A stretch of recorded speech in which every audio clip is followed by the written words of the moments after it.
Bismillahirrahmanirrahim. Assalamualaikum warahmatullahi wabarakatuh.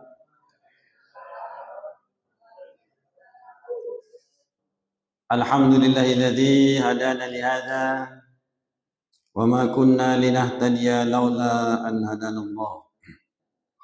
Asyhadu an la ilaha illallah wahdahu la syarika lah wa asyhadu anna Muhammadan abduhu wa rasuluhu la nabiyya ba'dah.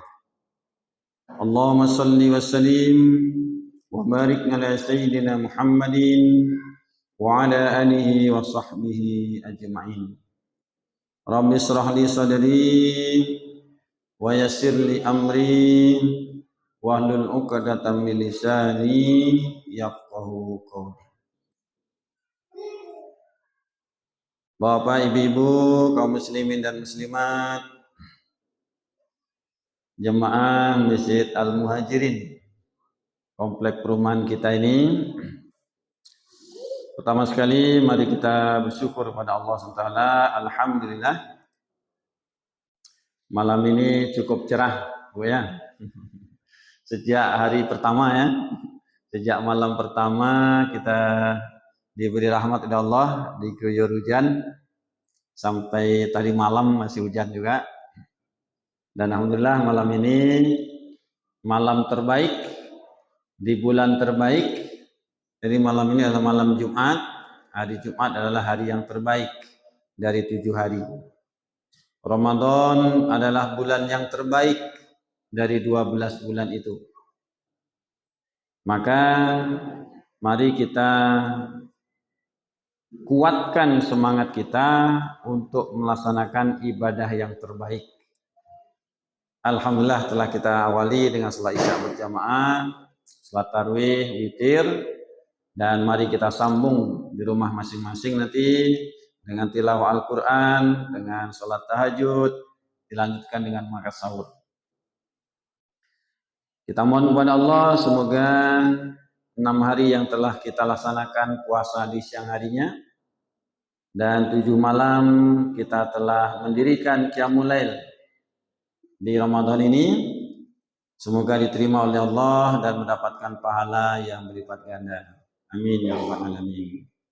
Dan juga terus kita berdoa semoga senantiasa kita diberi kesehatan, kekuatan lahir dan batin, sehingga kita bisa melaksanakan puasa Ramadan, Qiyamul Lail mulai esok sampai akhir Ramadan. Karena janji Rasulullah, man shoma man qoma Ramadana imanan wa ihtisaban ghufira lahu ma taqaddama min dhanbi. Barang siapa yang puasa di siang harinya, salat pada malam harinya pada bulan Ramadan dengan keimanan dan penuh harapan kepada Allah, maka Allah akan ampuni segala dosanya yang telah berlalu. Salawat dan salam kita mohonkan kepada Allah, semoga disampaikannya kepada Nabi kita Muhammad sallallahu alaihi wasallam, kepada keluarganya, kepada para sahabatnya, dan semoga tercurah kepada kita umatnya yang senantiasa tunduk taat mengikuti sunnah-sunnahnya. Bapak Ibu jemaah rahimakumullah, tema kajian kita malam hari ini adalah keutamaan sholat berjamaah. Nah, ini kita ulang-ulang supaya kuat semangat kita. Bagi yang sudah rutin menjaga sholat berjamaah, ini sebagai penguatan tetap istiqomah sampai akhir hayat. Bagi yang kadang-kadang, semoga ini menjadi motivasi untuk semangat dan menjaga sholat berjamaah. Dan Ramadan adalah momen yang paling tepat untuk meningkatkan ibadah ini. Ini karena banyaknya aktivitas-aktivitas kita, dengan kita mengetahui keutamaan-keutamaan ini, semoga kita bisa memprioritaskan mana yang harus didahulukan.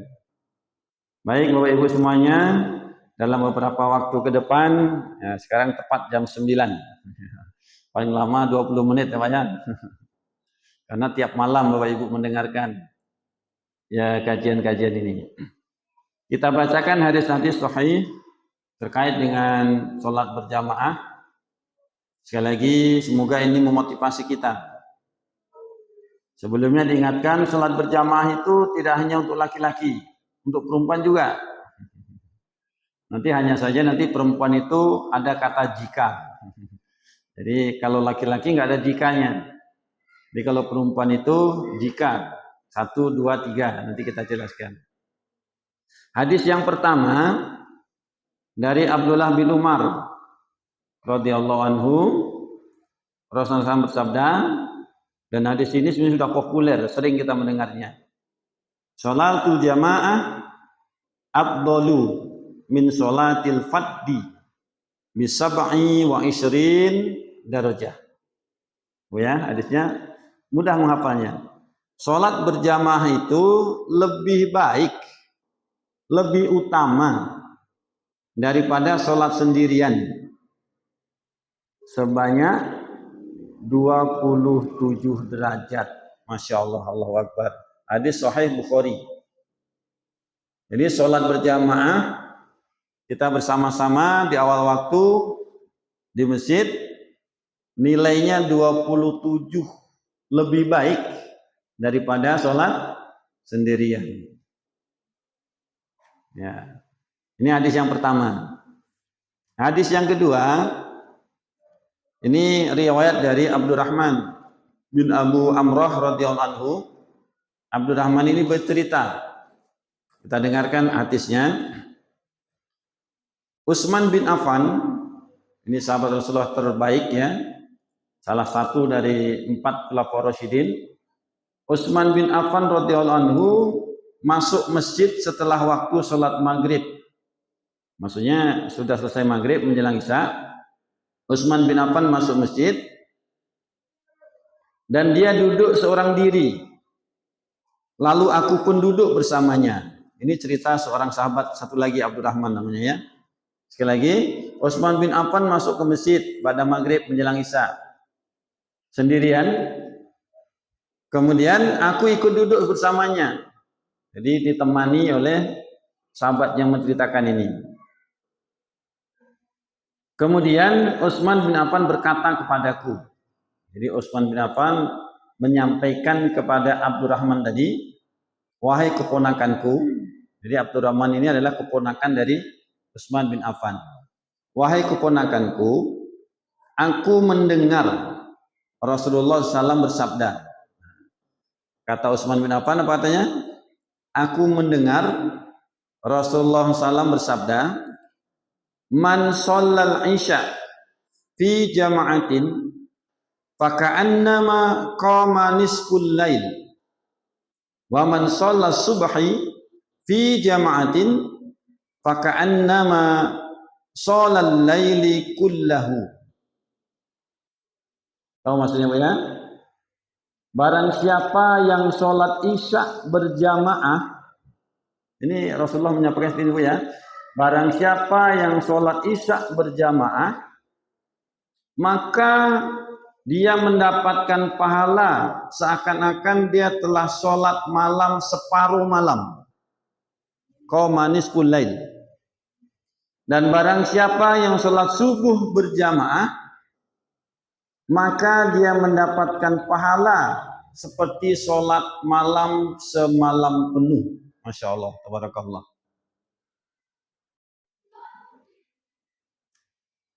Dari 2 hadis ini saja itu kita sudah ya menggelora sebenarnya ya jiwa kita itu untuk berlomba-lomba bersemangat untuk sholat berjamaah.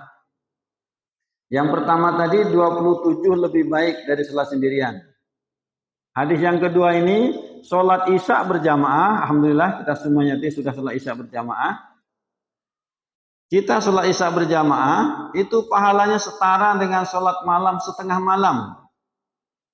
Tadi sudah sholat isya, kita sholat tarawih 8 rakaat. Kalau dihitung waktunya tidak sampai setengah jam. Sholat malam setengah jam saja, kaki awak lah panik-panik kan.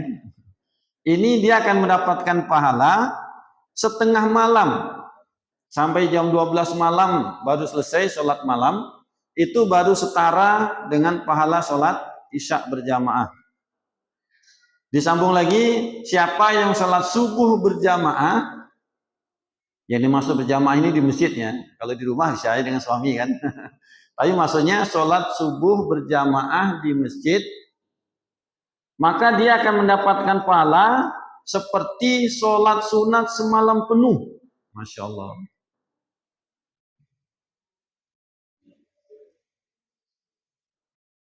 Tidak ada orang yang talok sholat sunat semalam penuh, ya, tidak ada lalok lain. Itu bisa setara dengan melaksanakan sholat subuh berjamaah ke masjid. Masya Allah. Nah, sekarang cerita sholat subuh. Sholat subuh adalah sholat yang disaksikan oleh malaikat. Dalam hadis lain, ini belum sholat wajibnya. Apa kata Rasulullah? Ini dari Aisyah radhiyallahu anha, hadis yang ketiga.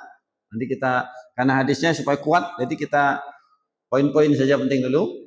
Hadis yang ketiga. Rak'atal fajri khairum minad dunya wa ma fiha. Ini hadis sholat sunat sebelum sholat subuh. Ya. Lahuma habbu ilayya minad dunya jami'an. Ini hadis ini dari Aisyah.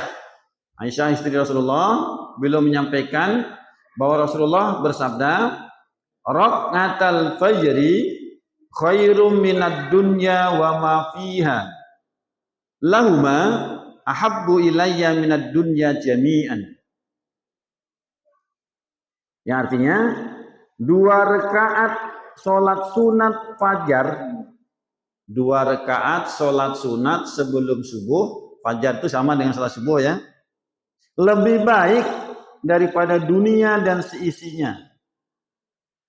2 rakaat sholat sunat fajar itu lebih aku cintai daripada dunia semuanya.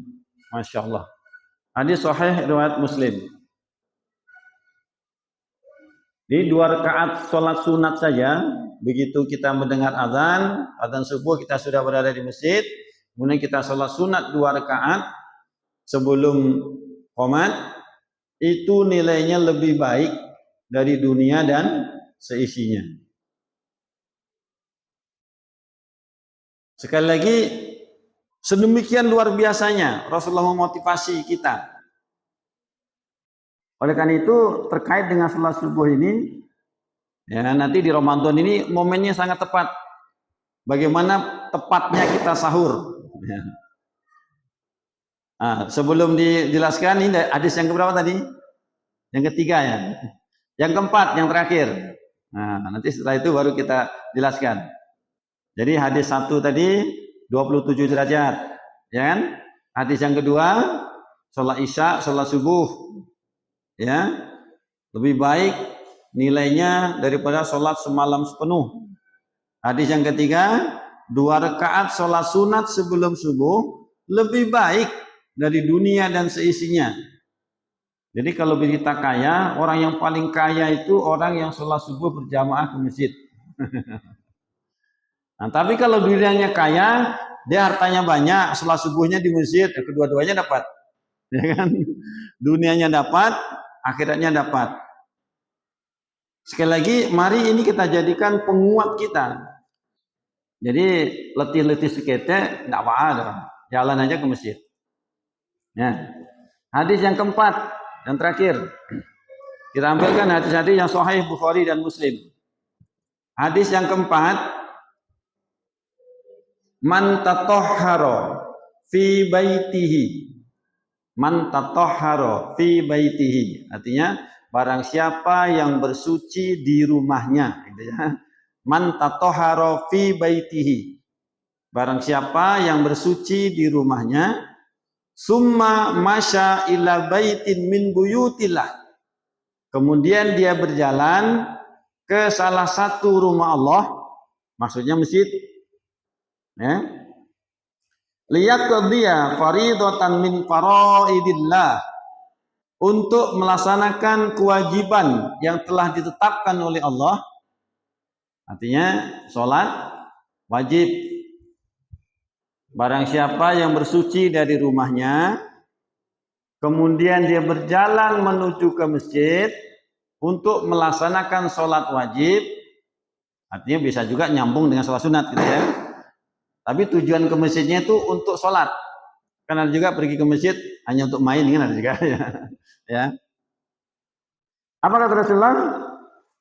Kanat khutwatahu ihdahuma tahuttu khati'ah wal ukhra tarfa'u darajah. Rawahu Muslim. Maka kedua langkahnya, yang satu menghapus dosanya dan yang satu lagi mengangkat derajatnya. Masya Allah. Tabarakallah. Barangkali waktu berjalan dari rumah ke masjid, ya, setiap langkah, dua langkah kita itu, langkah pertama menghapuskan dosa, langkah kedua mengangkat derajatnya. Hadis sahih.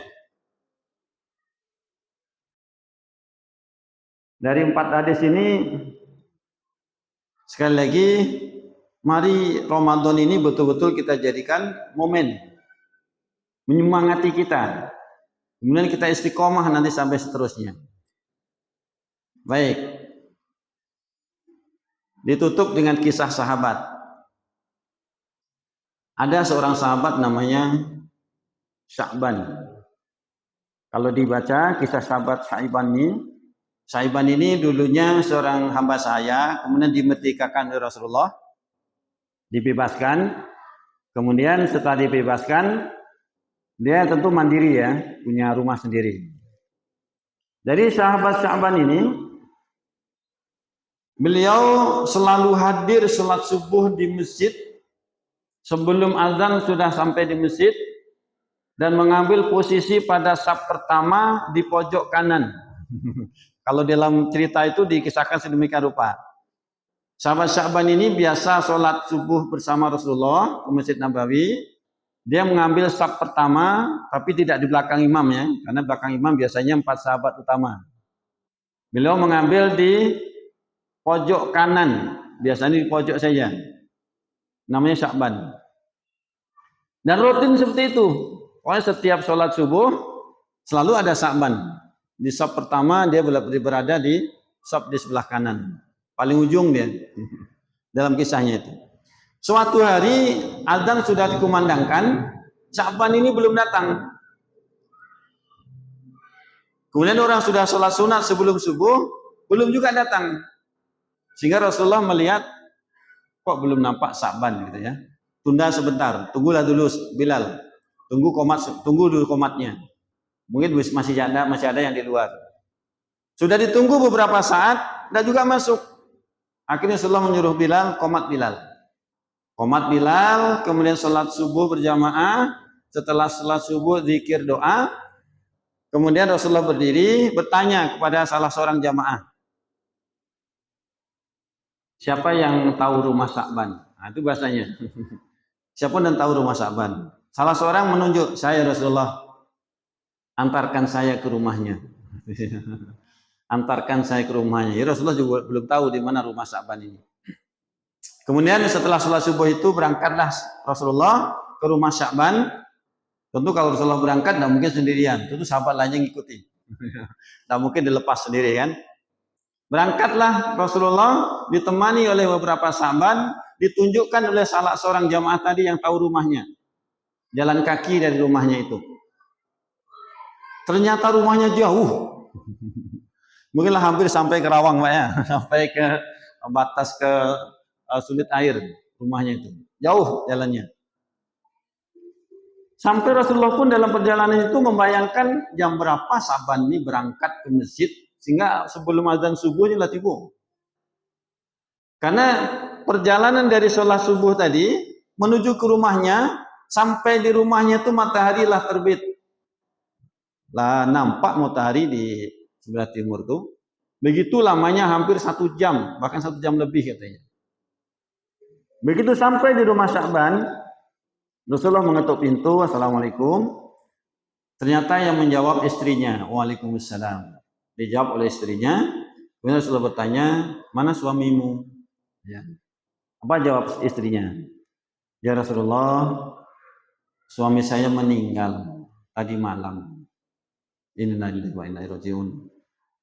Jadi Sya'ban meninggal malam itu, ternyata itu yang menyebabkan tidak datang ke masjid. Tapi ya Rasulullah, nah kata istrinya, ada kata tapi, apa? Menjelang dia meninggal tadi malam, dia berteriak. Tapi teriakannya itu, ya teriaknya bagus, bukan teriakan buruk gitu ya. 3 kali dia berteriaknya itu, mengeluarkan suara yang keras sebenarnya. Beberapa waktu sebelum meninggal itu. Saya nggak paham apa yang dimaksud oleh suami saya ini. Kenapa dia berteriak? Maka istrinya ceritalah. Teriak pertama itu suami saya yang pertama menyampaikan, kenapa tidak lebih jauh lagi? Gitu. Dengan suara yang keras, kenapa nggak lebih jauh lagi? Terdiam. Terkejut istrinya, nggak bisa jawab. Sesaat kemudian teriak lagi, kenapa tidak yang baru? Katanya. Dengan suara yang keras, kenapa tidak yang baru? Kemudian yang ketiga, yang teriakan yang ketiga itu, kenapa tidak semuanya? Kenapa tidak semuanya? Itulah yang ditanyakan oleh istri Sya'ban kepada Rasulullah. Ya Rasulullah, saya nggak paham apa yang dimaksud. Kiranya engkau bisa menjelaskannya. Rasulullah, utusan Allah, pasti mengetahui segala hal yang terjadi. Diberitahu oleh malaikat Jibril, Rasulullah jelaskanlah kenapa Sya'ban menyampaikan kalimat itu.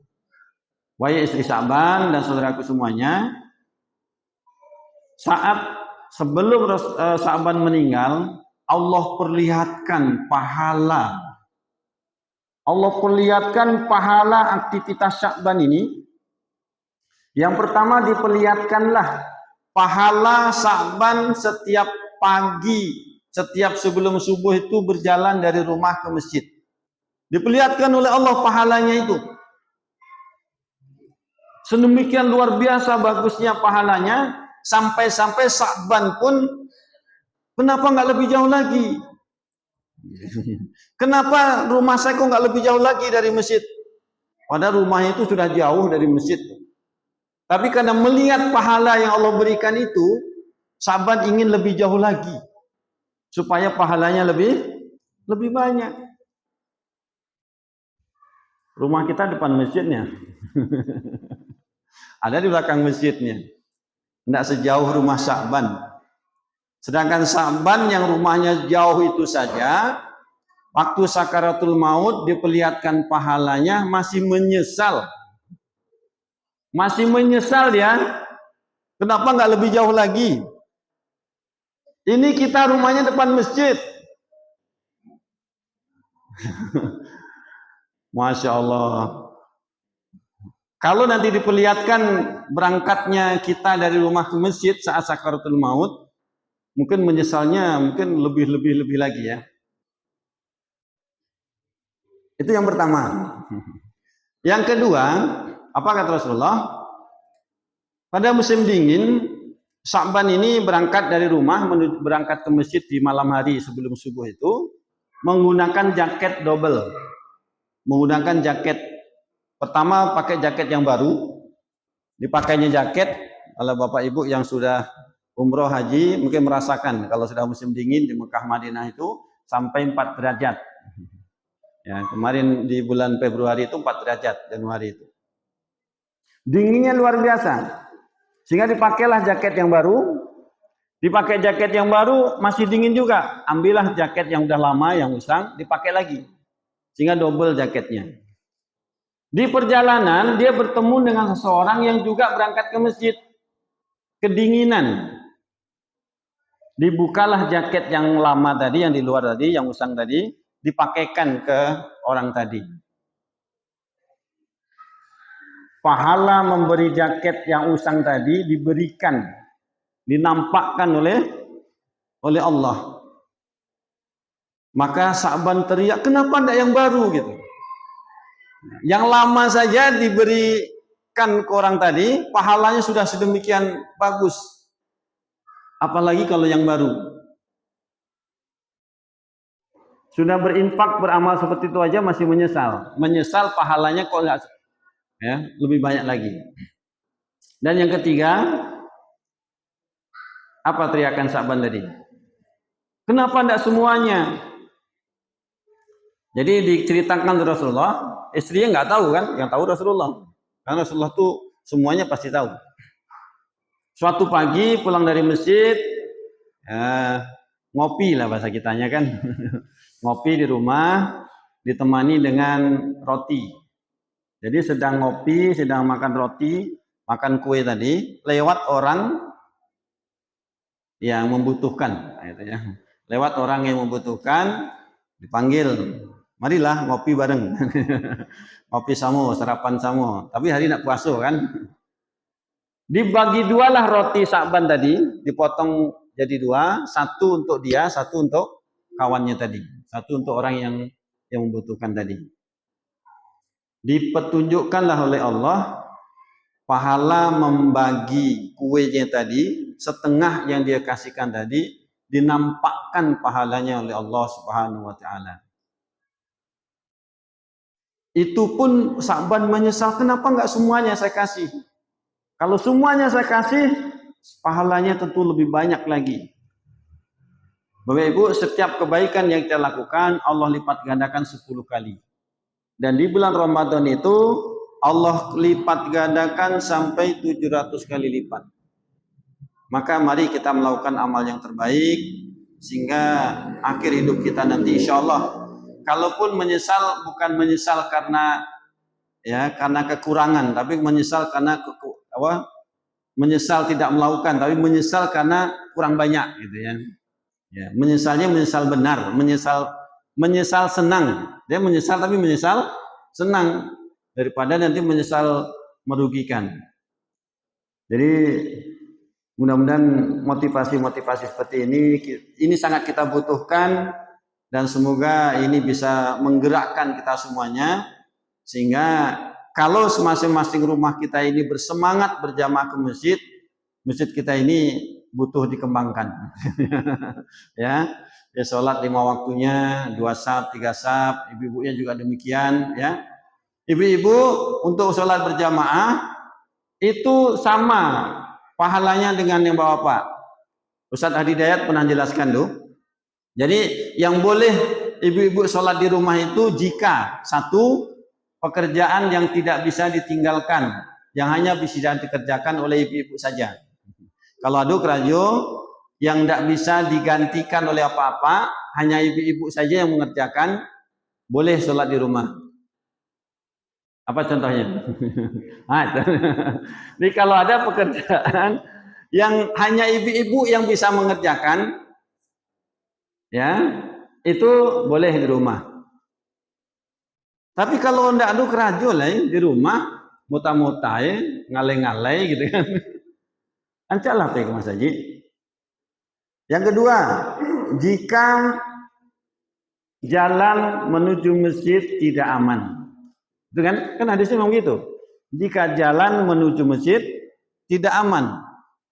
Kalau di jalan itu tidak aman, ada gangguan baik binatang buas maupun orang, maka boleh emak-emak di rumah. Tidak apa-apa. Yang ketiga, jika tidak ada tempat khusus di masjid untuk perempuan.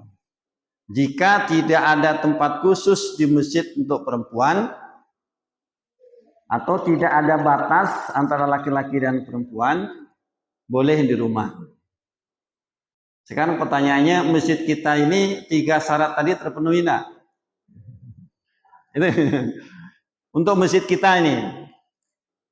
Nomor 1 paling yang mengganggu. Nomor 2, pergi ke masjid kita aman, lampu sudah terang. Anjing-anjing ya bisa kita hadiah. Ya kan, mobil nggak ada yang lalu lalang banyak. Yang nomor 3, ini ada batasnya, ada tirainya. Yang membatasi tidak bercampur baur antara laki-laki dan perempuan. Tidak akan ada fitnah. Kan bahasanya kan fitnah. kalau terjadi fitnah, boleh dirumahkan itu. Ada nggak ada fitnah ibu-ibu pergi ke masjid? Oh, ini di masjid muta-muta ya apa-apa, ada enggak? Enggak ada kan? Paling yang nomor satu kan? Nah, nomor satu itu relatif. Ibu-ibu kadang banyak alasan. Alasan